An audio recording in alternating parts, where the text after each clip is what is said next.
that whole like place is really cool. Like, what is that? Like a Roman Colosseum? Yeah, I believe so. I just don't think the set. I don't think as a movie podcast, we talk about the set design as much as we should. I finally watched. I finally watched. I Finally watched. I finally watched.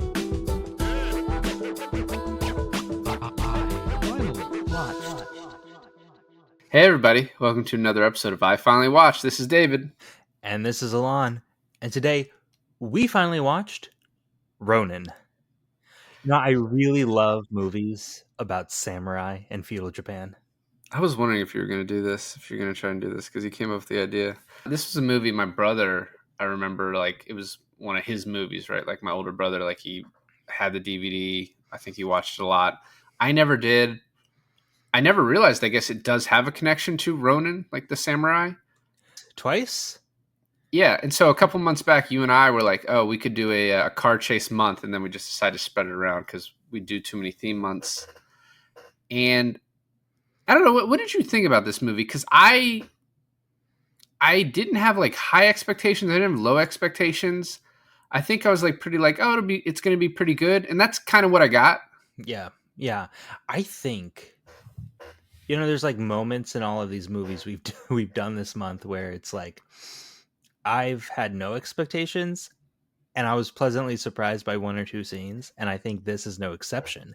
It's I come in here, I knew it was not about samurais and feudal Japan and all that. I knew it was like, and I knew it wasn't going to be like a Great Wall sort of thing where De Niro's the only white guy, right? Like I know what this movie is, and I didn't think it would be such a blatant Mission Impossible rip though.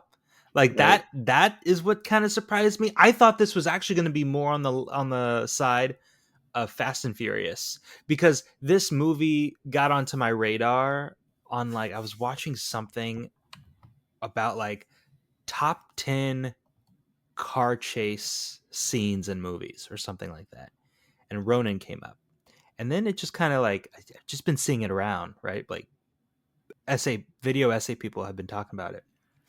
So I was like, okay, so it's a movie that's surrounded by car chases, right? And it kind of is, but it's not like Fast and Furious, right? It's way more like, hey, this we're gonna call this Ronin because we need a better way of naming this movie other than Thieves or I think it, Hitman or I think they Mercenary. I think they did it for the symbology. Well, see, okay, so it mentions it twice in this movie. Once I'm a fan, and the other I'm not a fan of. The one that I'm not a fan of is in the beginning with all of the written explanation of this. I think without that, and you just have that middle scene where as the guy is painting it, he's explaining to Robert De Niro about what a Ronin is. I was like, that's cool, but I didn't need the written explanation in the beginning. I think one or the other. I thought it was after you see it in the beginning. I thought that scene with Jean Pierre, which, by Yes. the way, it's like we need a French name, so we'll just combine two of the most Frenchest names to give you the most like the King French name. All you're missing But in there is an Elan. yeah, but I I was just like it's laid on a little thick. The symbolism of like he's a Ronin. This guy's telling him he is, and he's like, oh, when your master's gone, when you finish this mission, you'll be done. And Robert De Niro's like, fuck that, that's stupid. So I, it, I agree with you and I don't in that they just needed to get rid of one of them. Like one of them needed to go, either the opening or the end. But I think they have the opening, and then it's the music that is playing is definitely like Japanese influenced, Right. like through the opening Dong dong scene. dong dong dong ding ding ding It wasn't dong. exactly that, but it wasn't far off. It wasn't far off either, honestly. You know what I was wondering too? Is this like this may be like one of his last like like good badass movies? Whose? De Niro's, like where What? he's Because then it playing was like just like Meet the Fockers all day long after this. well, so like you have. I'm not saying it's not his like last good movie. You have Ronin, like after Ronin, you have Analyze This, Men of Honor. I really like. 15 minutes. I guess the score maybe that might be. I was on a plane a couple months ago, Righteous And Kill sucked. Continue. there was a movie I watched on the plane, and it was The Intern with Robert De Niro and Anne Hathaway. Yeah. Really fucking good. So I mean, The Irishman, he's too old to be a badass, but this is like his last badass action role. You know, he does Heat in '96. He does this 2 years later. This is not only clearly like inspired by Mission Impossible. They even fucking took Jean Reno and were like, "Hey, we're gonna play with the idea. Maybe this guy's bad. Who knows?"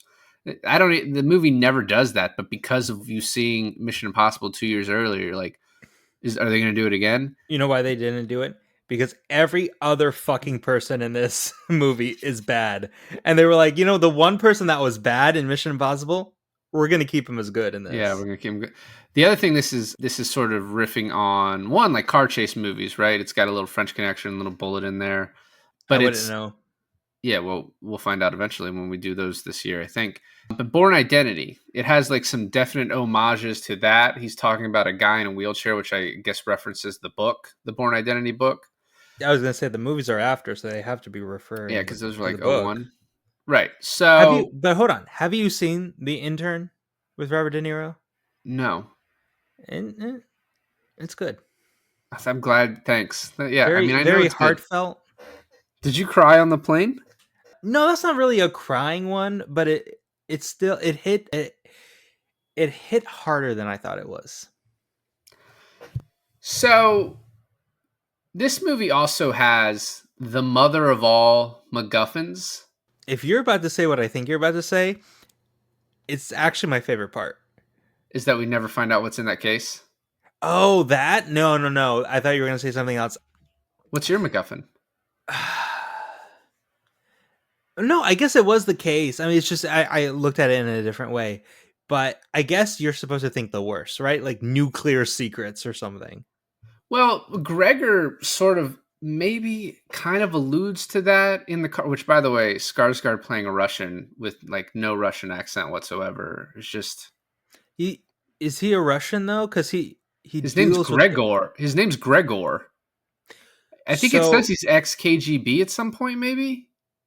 Yeah, maybe. Okay, so one of my favorite points of the movie is when, in the beginning, you have De Niro, Sean Bean, Jean Reno, and Skarsgård, and then Larry. Fucking Larry.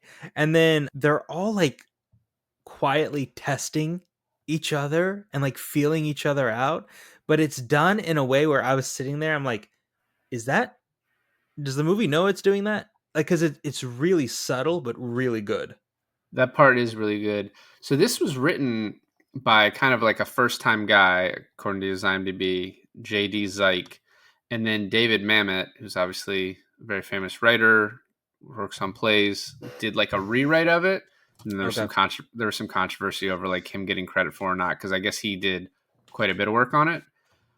But yeah, that the opening is so good that I was kind of confused of what the point of it was until I put it on for the second time and started watching the beginning again. And you're like, oh, so this opening is really to establish how much of a badass Robert De Niro is, like how good he is at like kind of spycraft or like noticing. It is a very spycraft movie.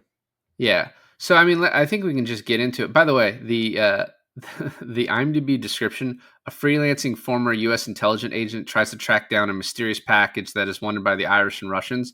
That's like the fucking pitch to the studio about this movie. It's like, it's a mysterious package. Like, well, what's in it? It doesn't matter. We don't need to know. What's more of a MacGuffin? The Pulp Fiction suitcase or this one? This one, because the Pulp Fiction suitcase doesn't actually matter. So that's why it's kind of a play on it. So this movie opens in Paris, and the opening is very odd in that like they're all meeting in this bar. You think something's about to happen to Natascha McElhone. Like, she's like working at the bar. There's a guy that actually works at the bar who seems to actually just run the bar. He's not a spy. Right. And then he leaves and they've all met there. But you get this part where De Niro's like walking around, hiding a gun. He pretends to go to the bathroom and opens the back door. And she's like once she gets there, she's like, wait, what the fuck were you doing? And he's like, I don't go into a place unless I know how to get out of it, which is almost like a fucking, like a Heat line, right? Like, never. Never do a job where you can't walk out of, walk 30 away from seconds it. flat. Yeah. Feel the heat. So, but all that is just to establish how good he is. And then we next meet Sean Bean and Skarsgård. And when you watch, like when I was watching it for the second time, Sean Bean's first question is, you ever kill anybody? And I was like, oh, that's such a fucking obvious, I don't do this, I'm not good at this thing. Yeah, and De Niro like picks it up right away. Immediately, because he's like, all right, I'm going to test this motherfucker. And it's like, I don't understand what Sean Bean actually is, though. We don't get an answer. We get an answer that he's obviously like full of shit. Okay. But how full of shit is he? So I have a theory, and I kind of like how the movie doesn't outrightly answer this. It's like it's kind of it's letting the audience kind of either figure it out or let them come out with their own like opinion about it. I think he's a drug addict. I mean he kind of, it does feel because like he's playing that way. Throughout like the time he's with us in the movie, it's like he's more and more strung out as he goes. And he's making like rash decisions, and yeah, I mean that could very possibly be it. But he's walking in the tunnel with those guys. He's like, all right, come on, let's just oh no, it's okay, come on, let's go. And I'm like, what the fuck is he on? Or I guess off at this point, Do you think like that was Sean Bean was like, I'm gonna play it this way, or do you think the director's like, hey, let's play it like you're Sean Bean's like, I'm gonna do a massive amount of coke before I get on set, and then I'm not gonna do anything the entire time I'm on set. So next, he tests Skarsgård by knocking the coffee cup off. Yeah. And him catching it immediately is like, there's that coffee cup, and then as he's walking over to Sean Bean, he sets the coffee cup down before he like fucks him up and then pushes him into it. That was later though. Yeah, I know. I'm just saying, it's like these two scenes where he's like, So they find out they need to get this briefcase. There's 5 to 8 men guarding it, and they're very well armed, but I can't tell you what's in it, and we don't really know a lot. You're just going to have to do this. The whole IRA thing of like why they want this, and like they're not very well informed, and like why is she in charge of it? Because she doesn't seem like she wants to, and it's all very like odd. That is some parts. Actually, what's kind of great about this movie is there's some parts that I didn't get on my first watch, but to enjoy the movie, you don't have to understand. Right. And some parts of it that are missing, you're like, oh, it's kind of cool that it's missing. And other parts you're like, what's the intentionality behind it? Like, did you mean to leave this vague, or is it poorly written? But it's like an incomplete bridge, right? It's like you can there's one of those in the movie too. That's true. But you can still cross it. Right? Not easily, but you can still cross it, or you can fill in the gap with whatever helps you get through. And I think it kind of works out both ways. Like, okay, so her boss kills Larry, and it almost seems like he's holding her hostage to keep going in the car, but then later on she's like working for him. But then there's the other guy who looks like her boss that tries to shoot Skarsgård, right? And I'm Russian. like, well, I guess he is the handler for Mickey. He's the guy that works for Mickey. So Mickey's like the top guy. The top guy in Paris at the time. Okay, yeah, exactly. So all of that though is like kind of intricate and confusing, but you don't really have to understand the hierarchy of the Russian mob or whatever to enjoy this movie, which is kind of cool. Well, as I said, like the synopsis of the movie at the beginning, it is Russians, IRA want this case. Our Ronin wants to get the case to get paid. And then once he gets fucked over, he's like fucking everybody over. I kind of like we don't really know, like we get bits and pieces about his background, but the movie is not bogged down with, I mean, this movie is 2 hours flat. Okay. This movie is not bogged down with like, he had a daughter 20 years ago that he had to leave or anything like that. It's just kind of like, you don't know his personal backstory, but you do know his like professional backstory. A little bit. Like we think he's CIA. Right, So right. they're going to buy these guns. It's interesting that Vincent somehow has a relationship with these Irish people because he's the one that are like, Vincent. if you, Vincent. yeah, I'm not doing it that way. If you need anything, ask him. If you need clothes, if you need a car, if you need this, ask him because he's the one that's going to get it. I guess maybe because he's local. He's the French local bad guy, so he can easily get those things, and that's why they picked him maybe first. So who knows? I mean, there's also like Deidre hired Robert De Niro because she had a contact who put him on this job, and I guess he needed the money. And she's like, "Why are you going to get in the van?" He's like, "You know why," Yeah. which is also just an interesting, but we're not going to get it explained to us. So we get the buying gun scene. They're like, "Oh, join us in the tunnel." De Niro's like, "This is fucking stupid," and like, I think "Hey, it's stupid. I mean, is that what you thought too? there's no point in it except for it to be an ambush. Like, hey, let's do it over here." And it's like, well, no, you fucking come over here in the open. What do you mean? Well, it also makes sense on like, okay, we don't have all the guns in the car because you might not have all the money. So if you decide to rob us right now, you're not going to get everything you want. So it makes sense to separate the guns. What it doesn't make sense is the tunnel. And then also, like, who set this up to where they're getting ambushed? Like, who did you buy these guns from? Like, clearly it shows like this outfit. You know, these I don't know IRA people. I don't know how else to describe them because they are part of the IRA, but it almost seems like at the end of the movie, the rest of the IRA tries to distance themselves. It's like, I don't know, we didn't know we don't even like that guy. But were the arms dealers? It was set up at the IRA, but were they? I thought they were French. I thought they were like local. Yeah, there was something. But who set that up like so piss poorly that you had these guys trying to rob you, and then he sees the sniper. Who's the takes guy him that out, comes out? Who's the guy that comes out of the car that's wearing like like a the fucking head? kingpin? Yeah. Yeah, I don't know. Wearing a fucking fur hat and coat and everything. Yeah, I don't know. So there's a shootout. Cops come, and there's a chase. Our first of 3 car chases. This is a very short one. Sean Bean with a bit of a raspberry jam back there. You're like, what does that mean? And then they stop, and he throws up, and so you're convinced See, that he doesn't know what he's doing. I thought he threw up because he was on the bend.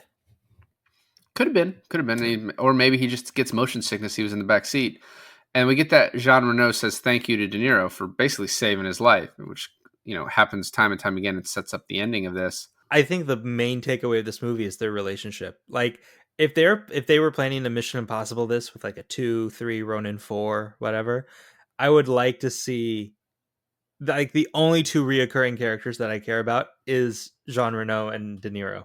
Right. And so when he finally catches Sean Bean, it's because he's like, oh, we'll just do it like this, where we have guns on both sides. He's like, we're just going to fuck it. De Niro's like, we're just going to shoot each other. Like, and then he's like, catches him and he like throws him out and he's like, get the fuck out of here. And Deidre's like, yeah, after we leave, you can leave and you do not want to see us again because you know who we are.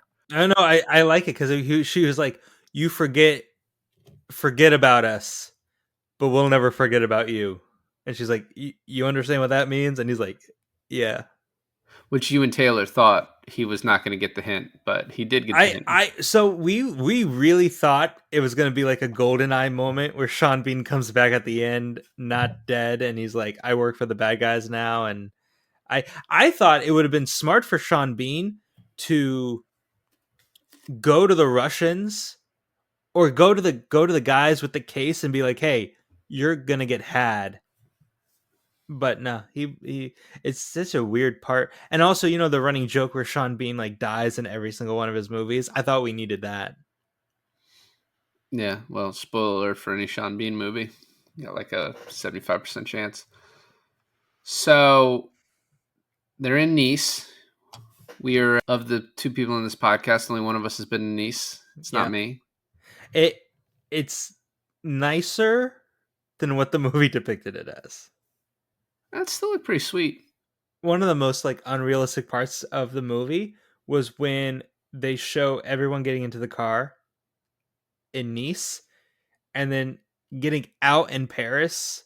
But that's like at gunpoint. But that's like an 8-hour drive.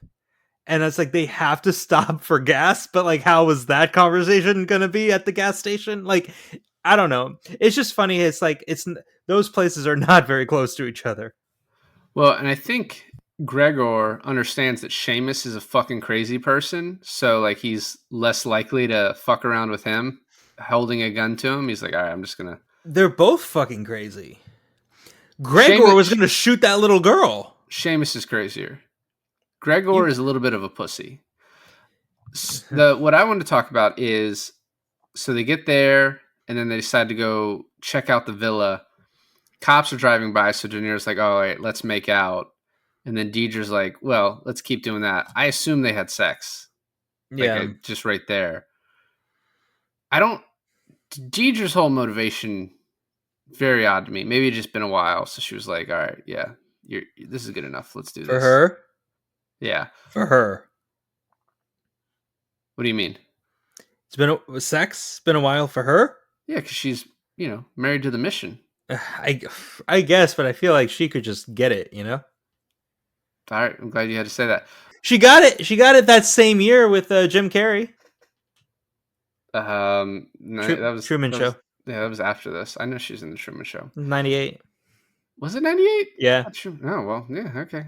Big year for her. She had to wait for him to get out, though. Is she actually Irish? Like, was that a put-on accent, or was the American accent a put-on for Truman Show? The American accent was a put-on, but she is not Irish. She was born in London, and Jonathan Pryce, I think, was born in Wales, from what I read. Okay. Those accents were a little much. Yeah, I agree. And also, John Reno's accent, like, what was that? No, I'm just joking. But, yeah, so... Oh, something about John Reno is that's his stage name. Did you know that? I did not. His real name is like Juan Herrera Hernandez, and he's actually half Spanish, half French. But I think since he doesn't look Spanish, he changed to be more in like French roles, which is interesting. So he was born Juan Moreno y Herrera Jimenez. He was born in Casablanca, Morocco, to Spanish parents from Andalusia who moved to North Africa for work. He settled in France at 17, and then he went by Jean Reno. Yeah, pretty cool. I want a movie about that. Just his life. It's probably fairly boring. So maybe. Next we have the heist, and they know they're leaving the villa. We got De Niro doing that same thing where he drops off what I thought was like a bomb, and then it turns out to be like basically like a cap gun almost to draw like their attention. Firecrackers, yeah. Yeah. So this scene is awesome. It's the second chase scene, shooting some people. There's rocket launchers. Apparently, the guy that plays Larry, Skip Sudduth, does all of his own driving for this. He told the director... That explains a lot. That explains why he's really never been in anything after this. So I guess he's just a stunt guy with the ability to do this acting, right? I've seen him in quite a bit. He is like a character guy. I've seen him in... Really? I looked him up on his IMDb. It did not seem like that extensive. But, okay. I've seen him in things. So he's got 71 credits. It's not half bad. Yeah, he does all of his. Robert De Niro and Natascha McElhone do not do theirs in the... There was one shot of Natascha driving, and it was so obviously a man with a blonde wig. Oh, we skipped over like one of the coolest scenes where... Yeah, I'm wondering if we were going to get back. Where they go to the hotel and they're spying on them, and he has the guy take the photographs, and then he sets up the suitcase to knock over the pole just to see how they react. And the most beautiful part about this is he's having this other guy take photos, and the guy's doing a terrible fucking job. So he's like, hey, you take a photo with my wife, because he's like, this is important to get this part of it to know how they're going to react. It's pretty fucking awesome. Well, also it's like him showing how the camera works. He's like, and so you take it like this, and then you just push this button, and then this button, you just push it again and again, and that's how you get it. The flash is like this, and you push this button, and then the entire time he's doing that, he's just getting more and more information from the people adjacent to them. I thought that whole scene was great. Yeah, like just the overall prep work that De Niro does, it shows how concise and professional. I like this movie because at this point it becomes like De Niro has proved himself that he's running the show. Absolutely. Yeah, I think everyone around has sort of realized like, oh, he knows what he's doing. Like we're not gonna question him. So they rocket launch one of the cars. Two of the cars take off, and then another car starts shooting at them, and they shoot back, and then they chase. Do a rocket launcher on one car. The way they get rid of the cars and how long this lasts is pretty sweet until they end up boxing in the final car and kill everyone. One of my unintentionally one of the funniest moments in this is Gregor comes up with the guy with the case, shoots him in the head, puts an explosive on his hand, and as he's exploding it, he covers his face, and it's the tiniest explosion ever. I fully expected that that was on the case to separate the case from the hand. I thought it was going to be on the hand to separate the hand from the body. It didn't even singe the hairs on the hand. It was such a small explosion. He's like, ah! And then you know what? A little bit of I wish they had not shown Stellan switching the cases. That almost feels like a note, hey, the audience isn't going to get this. Yeah. If you just have De Niro see silver paint on his hand and hey, give me the case, and throws it because he knows this is an explosion, I think that would have been cooler. But because then, well, hold on, it would have asked more questions than answered, because on one hand, if that happened without seeing Skarsgård doing it, aren't you wondering the whole time, okay, so was the fake case attached to the guy's person the entire time? And also, what happened to Skarsgård after the mission? I think because De Niro knows in the next scene, he knows that this guy fucked him over. So I don't know. Oh, you're just saying for the moment that the suitcase explodes, it adds more tension. A momentary, you don't know what's happening, then you see the silver paint, and you're almost in the mind of De Niro, hey, wait, silver paint, what does this mean? It gives the audience a chance to maybe connect the dots on their own kind of quickly. I see instead of having it spelled out for them, because you're going to get spelled out for you in the next scene. Well, what they don't spell out for you in the next scene, which I thought was actually cool, and I you know me, I wish more movies do this, but when he looks at his hand, I couldn't tell right away that it was silver paint, and I couldn't make the connection that it was a fake case or the case painted silver. And so I was like, is that gunpowder? Is that some sort of residue that De Niro just knows is an explosive residue? I was thinking all this stuff. It's not until almost the end of the movie where Jean Reno and De Niro are in the cafe and they see the little girl with the case, right? Yeah. And he's like, yeah, they would have had it pre-made with the spray paint, but because it was spray paint, because it was wet, it was in a hurry. And I was like, oh, that's what it was. Spray paint, right? That's when I connected it, but that was almost 45 minutes later. Yeah, I think if you'd been paying close attention, you would have known. You knew that was spray paint right away. Yeah, he was holding the case, he handed it off, and he looks at his hand as soon as he hands it off. Were you playing video games at the time? Maybe. No, I was paying attention. I just didn't know it was spray paint. The other thing that's really unfortunate is that Larry throws it. He fucks up his knee pretty bad. But then they heal him just so he fucking dies in the next scene. Well, he got shot or something, right? The explosion didn't get him, did it? I can't even remember. I thought the explosion, he threw it, he was too close to it, and it affected him, and he fell on the ground and busted his knee. I thought that's what it was. I can't remember. The explosion helped them get away, though. Well, yeah, that's true too. Yeah. Yeah, they wouldn't. They got away from the cops pretty easily. They get away from the cops.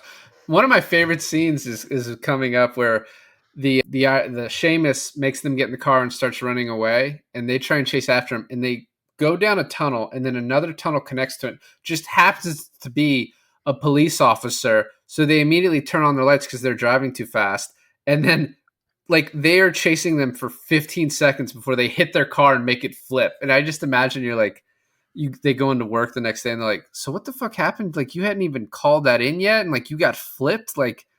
How are you so bad at this? Yeah, there's a lot of moments like that throughout the movie. There is, yeah. There's a lot. I mean, the chase and fallout in Paris is definitely seems like hey, the one in Ronin, let's do that, but let's go bigger. So the next scene I want to talk about is the Gregor meeting where he meets with the Russian guy. and he Yeah. almost shoots the little girl, and the guy's like, "Are you fucking crazy?" And then he pulls out a second gun, and then He Gregor. would have shot that little girl. Oh, he was definitely going to. He was going to kill that little tiny girl. I don't know if he would have. I think the guy hitting him made him actually the gun go off. It would be funny if he's like, if the guy hits him, the gun goes off, it kills the little girl, and he's like, "You fucking idiot! I was actually gonna kill a little girl, but you hit me in the trajectory of her face." Thanks." I was aimed away from her, and now I hit her. Yeah. So then he kills that guy, and then he calls the guy, and he's like, "Is it done?" He's like, "Yeah, it's done, Mickey." And he's like, "Oh fuck." He's like, "The price just went up 300%." You're getting to kind of one of my favorite parts of the movie where you get kind of a backstory on Mickey, connecting him to this ice skater girl. Right. And I don't mind that when movies do this. I mean, it's a really cool scene where she's just ice skating and you're just on her. And I'm like, I love this. And it just shows Mickey connecting him to Gregor, connecting him to the rest of the movie. When De Niro and Jean Reno are sitting in that cafe, and De Niro, you're like, he's talking out loud, and you're like, as the audience, you're in his mind trying to figure all this out. And they analytically, they break it all down on the case is rushed, but he couldn't have made it because he was with him the whole time, right? Sorry, Right. Gregor was with them the whole time. So they're going through like, when would the case have been made? And when would the handoff have had to have been? And then when those little girls, like when Vincent went to talk to the dad about the little girl's case, and he came back with like, oh, their ice skate case. Boom, we connected back to Mickey with the ice skate girl. I thought that was brilliant. Well, the other brilliant part about that is sort of, talking about the ending a little bit, is you see Mickey with this girl, and he like looks clearly in love with her. He follows her to her ice skating thing later on. And then Gregor's like, "Hey, I have a gun trained on your friend." And Mickey shoots him. You hear the girl get shot. Mickey does not give a shit about that woman. He's just like, whatever. That's true. But did you think Gregor was full of shit? No, because we saw the sniper ahead of time. I thought we saw it only after. No, we saw it before he even said anything about it. It was just like a quick shot of the sniper. It would have been cool if that wasn't there, because it would have been like a moment where we like, oh, when did he have time to set that up too? Like, actually, a big flaw in this movie is, when did anyone have any time to set anything up? Well, I mean, it's the same as like they didn't show them go to the bathroom either. They didn't show everything. But I actually like that they showed the sniper, because you're thinking back to like, oh, Mickey really cares about this woman. He's like going to stop. He's going to be like, oh, you're bluffing, or oh, that's not real, or okay, you can run away. But he never says anything and just shoots Gregor in the head because he's like, I don't care about that woman. You know what's so crazy is he should have aimed his gun at Gregor. Gregor's like, there's 10 seconds left. At the 10-second mark, he goes, okay, you can go. Call it in. Gregor calls it in, and then he shoots him, because then he has 10 minutes to get the girl out of there. But once again, he doesn't care about the girl. Which is insane to me. Because you thought she was really attractive? Did she really No. You? I'm just like, is Russian your type? It's okay. Like, no one's going to judge you here. It's not so much Russian. It's more ice skater. Oh, you got an ice skater thing. I think there's something there. No. I'm just saying it's crazy because previous scenes shows him actually really liking her, and the fact that he's that cold about it is kind of insane. Maybe. We get the little scene where he goes to the guy to ask him where the post office is, and we find out like, okay, this is like his CIA contact. I do want to mention real quick that when that security guard that made friends with Vincent, and Vincent's like, I can't knock him out, and De Niro's like, all right, I'll knock him out, right? When he comes back to, and he's telling the security people at the ice skating rink, hey, these suspicious guys knocked me out. They want to go talk to Mickey. Mickey comes out, and then Mickey's like questioned by the security, right? Yes. As soon as they get word that the ice skater has been shot, this whole thing has become very not important to them. Yeah, this guy getting punched, they don't give a shit about him. Yeah. So we next go to the arena, and this is a pretty cool scene where Robert Downey Jr., De Niro gets the It's a jump. way different movie. It is, yeah. where De Niro gets the jump on Gregor, and then a lot of people get shot here. Larry gets his fucking head almost ripped off. How did Seamus do that? Did Seamus pull a gun on him and then is like, all right, I'm going to sit behind you and then I'm going to kill you? Like, how that worked out? Like Goodfellas style? Well, that's what it looked like happened to his neck. Or unless he came with a knife and just started carving it. Like, I don't know what he did there. Because it was really fucking wide open, his throat. He really fucked him up. I did like how, like, I thought was kind of funny is not the reveal, but the, like, De Niro finding, I think it was De Niro and Reno finding Larry's body on the ground. Yeah, just like, oh, fuck. And they're just like, oh, look at that. Oh, okay.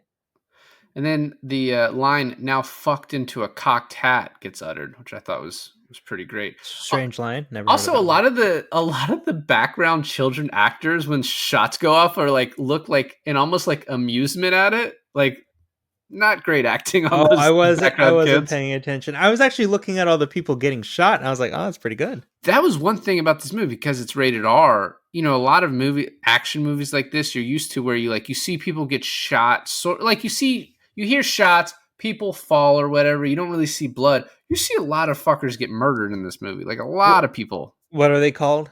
The little squibs? Squibs. Yeah, those squibs fucking go far in this. Right. So she drives off because Seamus makes her, and they're like, that girl sold us out. And at the same time, De Niro's been hit, so they have to go that whole like place is really cool. Like, what is that? Like a Roman Colosseum? Yeah, I believe so. I just don't think the set. I don't think, as a movie podcast, we talk about the set design as much as we should. And it was fucking cool. Okay. And I was just gonna say, how many times in this movie has someone just driven off without the person that they needed in the car? A lot of times. Like, what do you mean? Like how many times it's like someone needs to get in a car, but the person driving the car drives off without that person? I'm like, fuck, yeah. So this is where we meet Jean-Pierre. In his old age, he likes to hand paint samurai figurines. This leads to the whole... First of all, there's a scene where he's getting the bullet pulled out of him and he needs to walk. You think this guy, Jean-Pierre, is going to be like a doctor. I don't know what Jean-Pierre does. I guess he can make phone calls and he can find people. He's like the French CIA equivalent for Vincent. But he has to walk Vincent through pulling out the bullet. And I guess it's sprayed with Teflon, so it goes through vests. It goes through Kevlar, which is Didn't crazy. Know that's a thing. That is actually a real thing. Apparently, it used to be something you could buy, but they got the label as cop killers because they would go through police protection, so they don't sell those anymore. I thought Teflon was something you sprayed on fucking pans to make them non-stick. Yeah, so it doesn't stick to the vest as it blows right through it, I guess. I don't know if that's how it works. But yeah, that's insane. Also, I'm thinking, do they go to Jean-Pierre because he has those that equipment to paint the little figures? Like the magnifying glass to look at the bullet? Probably. They just, when you hit a guy with a magnifying glass, he's like, I know a place. I know a guy. Also, in Spy Game, by the way, we're ending both January and February with spycraft movies, which I think is funny. At the end of Spy Game, well, not the end of Spy Game, but Redford makes that call to that guy who can locate the guy who needs to do the power outage, right? Yeah. That's who I feel like Jean-Pierre is the guy you call to locate the guy to do a power outage in middle of bumfuck China. Bumfuck China, yeah. I mean, there's a lot of places like that. So we next get the symbology lecture about, some of the lines in this are pretty cool. He's like, yeah, all my friends wanted to open a bar because he's like, oh, this is my hobby. And he's like, would they have opened a bar if they lived? And he kind of gives him the no. And he's like, then they were spared their disillusionment, which I thought was a very killer line Jean-Pierre had been holding on to. And then we get the 47 Ronin story. The movie with Keanu Reeves. Yeah, it's just, we don't even need to watch it anymore because it's just, we get told what happens right there. Seppuku, is that how you say it? Seppuku. And then he says, once you finish this, you no longer have a master to serve. So, they chose honor. And he said, De Niro's like, they chose wrong. Yeah, I thought that was interesting, where it's almost like leading with this 47 Ronin story about him, like killing yourself after all of this. And I was like, this is how this movie's going to end. Is everyone De Niro like sacrifices himself in a sort of way? No. I mean, De Niro tells you right then and there, like, that's not how this is going to play out. So they go to Paris. They find Gregor. He's still alive because they're like, oh, they're going to take him to the package. And then the third car chase, and probably the best car chase. Yeah. And I guess maybe the fakest car chase because they were just using stunt drivers. The stories on like they used hundreds of cars, tons of stunt drivers, and there's this quote that one of the guys says. He was like, according to the car stunt coordinator Jean-Claude, the chief of police of Paris basically gave the production carte blanche for filming the stunts. Let them do what they want, no restrictions. They can do whatever they want. So that's why this scene is so fucking cool, because they're just allowed to do whatever they wanted. You notice the shaky camera movements throughout the whole movie? Like the handheld shots, like not just with the cars, but just like as, like almost like POV shots walking around. I thought that was an interesting way of shooting this type of movie. Well, especially for the car chases, when it cuts to those sort of scenes, it makes it more claustrophobic. So you're driving down these small alleys, it makes them feel even smaller. So it makes like the tension of the chase that much more tense. Also, the camera is down by the grills of the car, which make you feel like you're the car. Like you're not the driver up here. You're the fucking car. Like your POV is the headlights and not like where the driver would be. Yeah. So they go in one tunnel, come out another. They go in another, and at a certain point, Skarsgård just like subtly takes his seatbelt and puts it on because he's like, this is not going to end well. Shoot out the tires, and they just happen to go off if they had been able to hit 50 miles per hour, they may have been able to jump it. But yeah, just fucking tumble off an overpass. Was that a speed reference? It was, yeah. And then they start shooting, but Gregor able to get out with the case. That dude is slippery. I did find it kind of funny how all those like construction workers were like their cover, like getting them out of there. Yeah, it was a little bit too convenient. Yeah. So after this, they're like, all right, let's follow the Russians to get to Gregor. And then there's sort of a MacGuffin on a MacGuffin where this isn't really a MacGuffin, but they're trying to find the Russians. And then they look and they see an ice show advertisement. And the guy with them is like, hey, that's where all the Russians are going to be. And they're like, oh, ice skates, Boom. Ice show. This has got to be it. Connect the dots. And this is, at this point, I wrote down, we have less than 20 minutes left. We're obviously at the last scene, and now we have no fucking clue what's in that damn case. I felt like that too. I also felt like, what a great setting for like the last scene, because we've been hinted at this ice skating rink before, so there's some sort of build up to it, but also like the positioning of everyone. Like, I think the most interesting part of this is how Vincent and Sam are gonna like get into behind the stage, like behind the scenes of this. By the way, also a Daniel Craig Bond movie has basically kind of used this setup. I think it was Quantum of Solace, but it might have been Spectre, where he like goes out to like some performance. I think it was Spectre. Yeah. No, that is what it really reminds you of. It's like a little bit of that. It does, and isn't it? The fifth Mission Impossible. The scene yes. Yeah, both of them sort of do a similar thing. I mean, we already talked about this, but the Russians kill Gregor, just shoot him in the fucking head, take the money and the bomb, the MacGuffin. Walking out, Seamus kills them, and this is a thing I did not notice, but when Seamus kills them, he grabs the case, but does not grab the money case, and no one else grabs it. So some French person, just as they're running out, like trips over it, and I was like, what the fuck is this? Just closes it up, just walks. They don't take the money case. Yeah, no one does. So someone's just finding that. Hopefully some lucky bastard found it. So it's when Seamus takes it from Mickey? When he kills Mickey and takes it. But Mickey at that point had both, right? Correct. So did you like that maybe you saw it coming? It's like the cop hovering over the little girl, helping her as she cries out to her mom. Did you see that that was Seamus from the beginning, or was that a surprise to you where he gets up and it's him with the gun? I didn't really notice the other part. I just, seeing him with the gun, you obviously know he's going to show up again. So, I mean, it wasn't like a shock. It was like, oh, there he is. Yeah, but he was like conversing with this little girl. His back is towards the camera, and then he gets up and like, "Hey, I got you, surprise, motherfucker!" And that little girl just kind of runs off. I was like, that little girl never lost her mom. Like, was that little girl a plant He too? paid her like $20 to just Yeah, pretend to be. I don't it's know. like that scene in Seamus tripped her himself. she Oh, was yeah, just, just she got was her fine. together. He tripped her. He's like, all right, like stay down here with me. So also the CIA guy shows up. That's how you have to know he's CIA or something. And then Robert De Niro goes up to Deidre and he's like, walk away. And she's like, well, come with me. He's like, I didn't come for the case. I'm here to kill Seamus. She's like, oh, okay, cool. Loud and clear. She's that. And she drives off and they try and stop her. And she's like, get the fuck out of my way. I'm out of here. Yeah. Also, the car she's driving has like some sort of siren light thing on top of it. I thought why? it was a cab is what it looked like to me. They have a little light on top of a camera, I guess so. But I mean, just let them.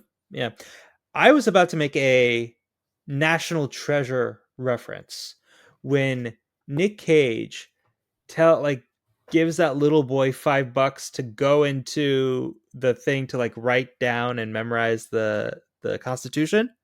Right. That movie also has fucking Sean Bean in it. Yeah, but he lives in that one. Spoiler alert. Yeah. It's a Disney movie. You had to know. So Seamus shoots at De Niro. Or no, he shoots at John Reno a couple times. Then he runs back into the arena where everyone else has escaped.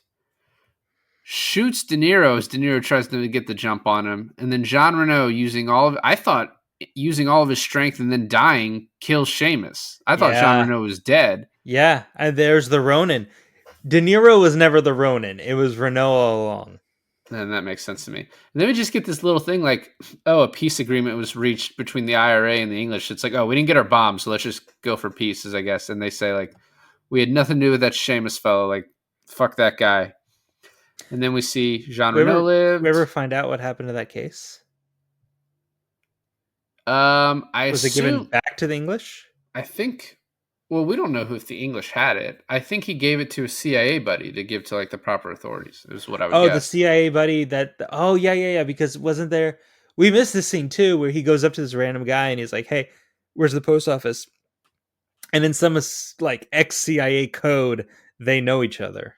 We didn't miss that scene. We talked about it. You didn't listen to me, I guess. Okay, yeah, checks out. So he has this thing where he's like, oh, I can't reach for the bill. He's like, I got it. And he's like, De Niro's like, oh, I'll get it next time. Like, Ronin 2? Anybody? Ronin 2? Mm-hmm, mm-hmm. And that's the end of the movie. Apparently, the original ending of the movie had Deidre outside of the cafe and thinking about whether or not to go in. I wondered, because there was a shot up the stairs that almost felt like there should have been someone there.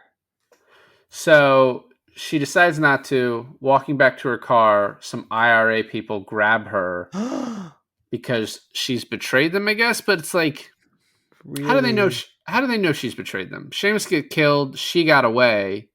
How do they know? Yeah, I mean, there's not really unless there was like a third person watching. So the audience hated that ending because they were like, "Why do we need to see Deidre die?" So then they have another one. She gets kidnapped or she gets killed? Well, we see her getting taken away, assuming she's killed. Oh, okay.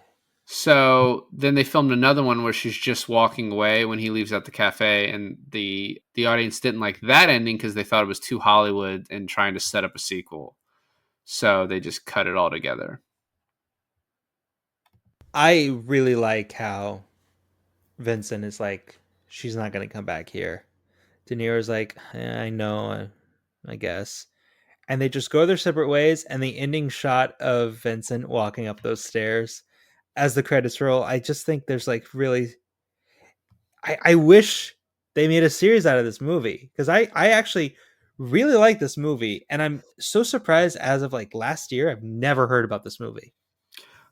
I kind of felt like a lot of like the love story aspect between these two is a little like undeserved. With It's like Reno and De no, Niro. no, no, that worked actually a little too well for me. No, Yeah, with yeah. Natascha and De Niro. Like they They- banged once and then she crossed him and there wasn't like, I don't know. It's just no scenes of She, her like feeling bad about it. I don't know. It yeah. was a little haphazard to me. It's that one scene in the beginning where he refers to her as like the girl, and she's like, "My name is Deidre. Deidre." My name is Deidre. Is that You did good? right. Yeah, that's pretty good. I don't think it was. I liked this movie well enough. I thought the chases were great. You know, having this in like the top. You know, when I sent you, you were like, "Let's do some car chase movies," and you know, I mentioned the ones I mentioned. You're like, are those good? And then I send you like, oh, the top three or Bullet, French Connection, and this, like in some order. It's The, so the, crazy because like I wanted to do Ronin for the longest time, having no idea that this was like a car chase movie.